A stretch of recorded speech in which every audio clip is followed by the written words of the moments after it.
welcome back to another edition of Literary Diss Tracks. Today we have Edgar Allan Poe versus the fireside poet Henry Wadsworth Longfellow.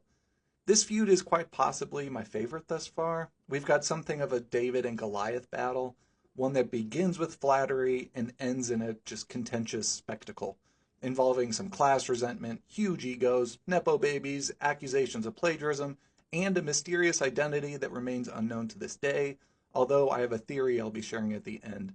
So in short, you're going to want to stick around. In 1841, Edgar Allan Poe was the editor of Graham's magazine in Philadelphia, and he pens a letter to Longfellow asking him to contribute to the publication, as Longfellow was among the most famous poets in the country at this time. In sharp contrast, Poe had published The Fall of the House of Usher in 1839, and he very recently published The Murders in the Rue Morgue, which would later come to mark the birth of the modern detective genre. However, Poe wouldn't publish his most famous work, The Raven, for another 4 years, and at this time was just trying to make ends meet any way he could.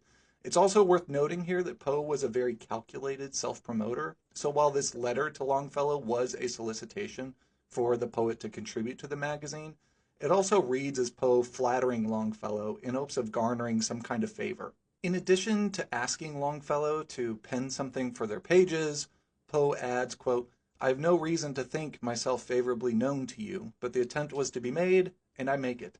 He adds, quote, "In conclusion, I cannot refrain from availing myself of this, the only opportunity I may ever have, to assure the author of Hymn to the Night, of the Beleaguered City, and of the Skeleton in Armor, of the fervent admiration with which his genius has inspired me."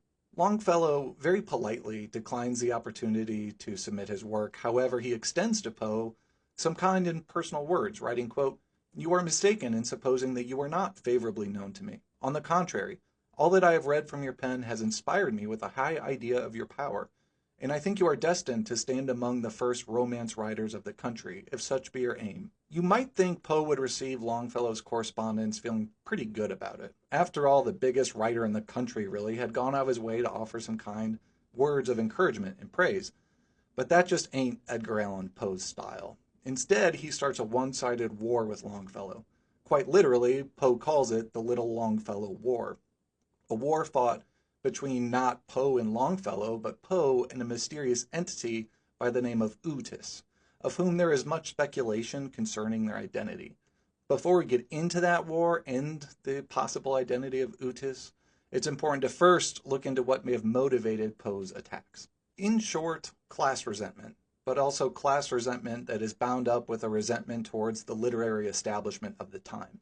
Longfellow came from money, yes, but also just legacy. His family line could be easily traced back to the Mayflower. His grandfather was a Revolutionary War hero, his father a wealthy judge, and Longfellow himself had enjoyed a life of luxury that included private tutoring in languages and much time spent abroad in Europe. This economic and social privilege at a young age translated into Longfellow's career. As a student, he was classmates with fellow writer Nathaniel Hawthorne and future President Franklin Pierce. And at the time of the war with Poe, Longfellow was a professor of modern languages at Harvard University. Now, compare that with someone like Edgar Allan Poe. He was an orphan with a tough upbringing made even more difficult by some of his bad habits. For instance, due to his bad gambling habit and some just strained finances, he dropped out of the University of Virginia and was later dismissed from West Point. While Poe was certainly something of an autodidact, he was nonetheless very self-conscious of his lack of a formal education, though he compensated with an intense interest in self-directed studies of rhetoric and logic. So while Longfellow's rise to stardom in the literary world was in some ways earned, it nonetheless would have represented to somebody like Edgar Allan Poe everything wrong with the literary establishment. Namely, that there are genius writers in the country, whom Poe counted himself among them, who would never have the same opportunities to get the recognition they deserve, because all of these essentially nepo babies like Longfellow controlled the various publications. Even worse to somebody like Poe, Longfellow wasn't doing anything with his privilege. While he saw Longfellow as somebody who was appealing to a low common denominator amongst the masses by borrowing somewhat lazily from the European poets, Poe regarded himself as vastly intellectually and artistically skilled, taking interesting and bold chances in his work. and yet the establishment, that is run by people like Longfellow, would refuse to recognize Poe out of disdain, jealousy, or some mixture of the two. And that letter from Longfellow, declining Poe's invitation, would have possibly triggered that feeling again. And here we arrive at the Little Longfellow War, which begins when Poe is living in New York City and writing a review of Longfellow's The Waif, which he calls, quote, brilliant poems by accident. And then Poe goes on to suggest that Longfellow has plagiarized, writing, quote, we conclude our notes on The Waif with the observation that, although full of beauties, it is infected with a moral taint. Somebody is a thief. Let's stop down here to make a quick note that our modern conception of plagiarism is not quite the same as it was in the 19th century. While we might conceive of plagiarism as the theft of somebody's words or even the theft of their particular ideas, it was a somewhat broader concept in the 19th century, and it could refer to the theft of style itself, including things like rhythm, meter, and so on. So in other words, he's claiming that Longfellow's poems are just derivative, mostly derivative of the European poets. Poe would elaborate on these charges in the pages of the Broadway Journal, which became something of a public spectacle, although Longfellow himself never deigned to respond. However, many of Longfellow's admirers and friends did respond, including an anonymous defender who called themselves only Utis, which is Greek for nobody, and is also the name Odysseus assumes for himself in the battle of Polyphemus in the Odyssey. In the pages of the Broadway Journal, this Utis writes, quote, what is plagiarism, and what constitutes a good ground for the charge? Did no two men ever think alike without stealing one from the other? And then he also goes on to point out that Edgar Allan Poe's recently published poem, The Raven, shares a lot of similarities with some other poems, and yet Utis claims that this does not mean that Edgar Allan Poe plagiarized.